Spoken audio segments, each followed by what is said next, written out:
बैंगन तो आपने कई तरह के खाए होंगे, लेकिन इस तरह की रेसिपी शायद ही आपने पहले खाई होगी। एक ऐसी रेसिपी जिसे देखकर ही मुंह में पानी आ जाए।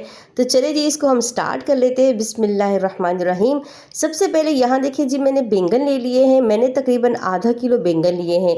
एक बैंगन में आपको कट करके दिखा रही हूँ। सबसे पहले तो आपने इसको बीच में से कट कर लेना है। हम बीच में से इसलिए कट करेंगे कि अगर इसमें कोई कीड़ा वगैरह होगा तो वो हमें दिख जाएगा, लेकिन ये माशाल्लाह बिल्कुल सही है। तो आप इसको इस तरीके से गुलाई में आपने इसको कट कर लेना है।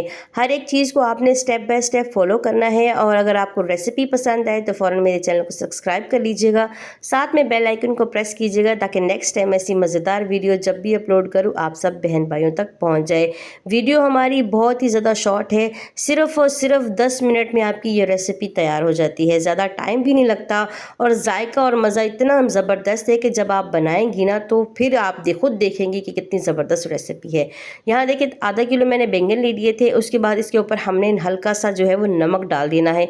तमाम बैंगन पे अच्छे तरीके से नमक को लगा देना है। बिल्कुल हल्का सा आपने नमक डालना है, ज़्यादा नमक नहीं डालिएगा, इतना ना डाल दीजिएगा कि ये कड़वे हो जाएं।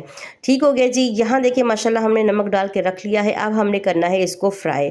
सबसे पहले हमने एक पैन ले लेना है, उसमें डालना है हमने घी। यहाँ पर तकरीबन 3 से 4 चम्मच जो है मैंने इसमें घी ऐड कर दिया है। इसको हम कर लेंगे गरम। आप चाहें तो घी भी ऐड कर सकते हैं, आप चाहें तो कुकिंग ऑयल भी ऐड कर सकते हैं। मैंने इसमें कुकिंग ऑयल ऐड किया है, आप घी का भी इस्तेमाल कर सकती हैं। इसके बाद यहाँ देखिए मैंने जो है बैंगन स्लाइसेस लिए थे ना, वो हमने इसमें डाल देने हैं इस तरीके से। पहले हमने ऑयल को जो वो गर्म कर लेना है, उसके बाद हमने स्लाइसेस डाल देने हैं और आंच को आपने मीडियम रखना है। अगर आंच को हम तेज़ रखेंगे तो फ़ौरन से ये जो है वो जल जाएंगे, फ़ौरन ब्राउन हो जाएंगे, तो ये अंदर से कच्चे रह जाएंगे। तो आपने आंच को मीडियम रखना है और इस तरीके से लाइट ब्राउन आपने इनको करना है, ज़्यादा डार्क ब्राउन नहीं करना। ठीक हो गया जी। उम्मीद करती हूँ कि यहाँ तक आपको मेरी ये रेसिपी अच्छे तरीके से समझ आ गई होगी।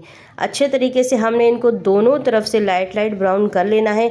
तकरीबन 4 से 5 मिनट लगेंगे इनको मीडियम आंच पर पकते हुए। तो इसी तरीके से आपने तमाम बैंगनों को इस तरह से जो है वो लाइट ब्राउन करके फ्राई कर लेना है। यहाँ देखिए माशाल्लाह ये सारे फ्राई हो चुके हैं।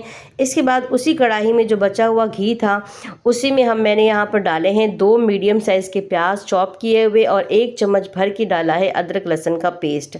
इनको हमने अच्छे तरीके से साथ में ही फ्राई कर लेना है। पहले आपने प्याज डाल देने हैं, उनको अपने थोड़ा सा जो है 2 से 3 मिनट के लिए छोड़ देना है, ब्राउन कर लेना है हल्का सा 2 से 3 मिनट के लिए। उसके बाद आपने अदरक लहसुन का पेस्ट डाल देना है, उसको मिक्स करना है। उसके बाद मसाले सबसे पहले नमक डाला है मैंने, उसके बाद आधा चम्मच मैंने लाल मिर्ची डाली है, आधा चम्मच जो है वो मैंने सूखा धनिया डाला है, 1 चम्मच जो है चिकन पाउडर है और आधा चम्मच जो है वो गरम मसाला है। ये मैंने इसमें मसाले ऐड कर दिए हैं। इनको हमने कर लेना है अच्छे तरीके से, भुनाई कर लेनी है इनकी। अच्छे तरीके से हमने इसको मिक्स करना है, अच्छे से इनको भून लेना है, इनका कच्चापन जो है वो ख़त्म कर लेना है। उसके बाद इसमें डालेंगे आधा कप पानी ताकि मसाले इसमें अच्छे तरीके से भुन जाए, कहीं से ये कच्चा ना रहे। इसमें और कुछ भी आपने ऐड नहीं करना, टमाटर वगैरह कुछ भी ऐड नहीं करना है। यहाँ देखिए मसाला हमारा भुन चुका है, ऑयल ऊपर आ चुका है। इसको तकरीबन 5 मिनट लगते हैं बनाने में। 5 मिनट हमने फ्राई किया और 5 मिनट इसको बनाने में लग गए, तो सिर्फ़ और सिर्फ 10 मिनट में हमारी ये रेसिपी माशाल्लाह से तैयार हो जाती है। इसके बाद यहाँ देखिए मैंने खूबसूरत सी कढ़ाई ले ली है। सबसे पहले तो हमने जो मसाला रेडी किया है वो हमने इसके नीचे लगा देना है। अब हमने तय लगानी है बैंगनों की। इसके ऊपर हम लगाएंगे बैंगन की तय। इस तरीके से आपने एक एक स्लाइसिस बैंगन के रखते जाना है और इसके ऊपर हम डालेंगे फेंटा हुआ दही। सिंपल आपने दही ले लेना है, उसको अच्छे तरीके से फेंट लेना है। यहाँ मैंने आधा किलो दही लिया है, तो आप अपने हिसाब से डाल सकती हैं, कम या ज़्यादा खुद कर सकती हैं, जितनी आपकी मर्ज़ी है।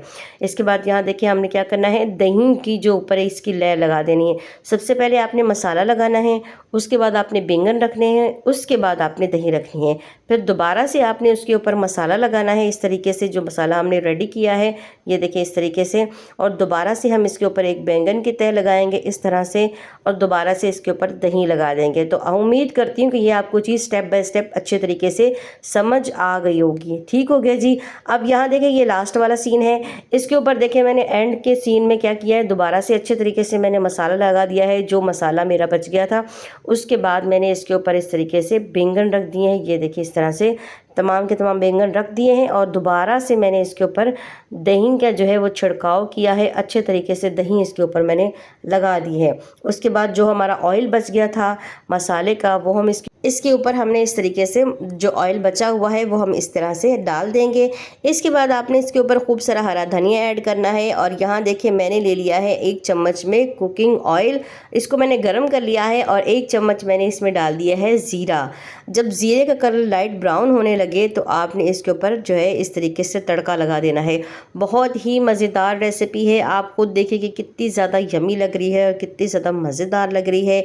इसको ज़रूर ट्राई करें, आपको बहुत ज़्यादा पसंद आएगी, आपके बच्चों को बहुत ज़्यादा पसंद आएगी। अगर आपके बच्चे बैंगन नहीं खाते तो इस तरह की रेसिपी उनको बना कर दे तो इंशाल्लाह ये इनको बहुत ज़्यादा पसंद आएगी। यहाँ देखें माशाल्लाह इसका लुक देखें कितना ज़्यादा खूबसूरत है और इसको देखकर किसका दिल नहीं करेगा इसको खाने को। तो उम्मीद करती हूँ कि आज की ये प्यारी सी छोटी सी रेसिपी आपको पसंद आई होगी। अगर पसंद आई है तो वीडियो को लाइक करें, प्यारा सा कमेंट कर दें, अपने प्यारों के साथ इस प्यारी सी छोटी सी रेसिपी को शेयर करें। अल्लाह हाफ़िज़।